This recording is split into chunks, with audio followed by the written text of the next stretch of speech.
কি ব্যাপার মাইজু? মন খারাপ করে বসে আছো কেন? আরে আম্মু শোনো নেই হাইকোর্ট রায় দিছে তৃতীয় বিয়ে করতে নাকি প্রথম বইয়ের অনুমতি লাগবে না। তাহলে এখন আমার কি হইব? আমি যে রাগ করে চলে এলাম, এখন ওই যদি আবার বিয়ে করে আমাদের তালাক দেই তখন। আরে তুই এই কারণে মন খারাপ করে বসে আছিস, হ্যাঁ? এতে তো আরো ভালো হইছে।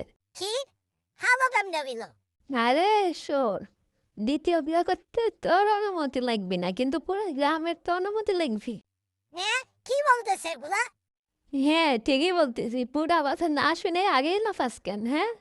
মানে আরে পাগল শোন, আগে দ্বিতীয় বিয়ে করতে গেলে ছেলেদের শুধু আগের বইয়ের অনুমতি লাগতো, কিন্তু এখন বইয়ের অনুমতি লাগবে না।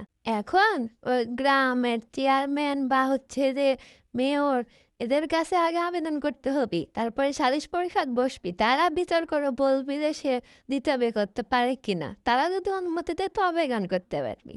হ্যাঁ কি বলতেছো? ঠিকই বলতেছি। খালি বইয়ের অনুমতি যদি লাগতো, বইয়ের তো আগে মায়েরা ধরে ভয়ের দেখায় অনুমতি আদায় করা যেত, কিন্তু এখন তো আর সেটা হবে না।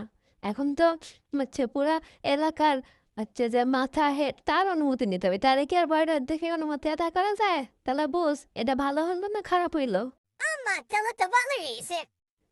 ভালোই হয়েছে। হাতে পুরা কথা না শুনে আগেই মন খারাপ করে বসে আসছ, হ্যাঁ? সরি আম্মা বুঝতে পারি যাই।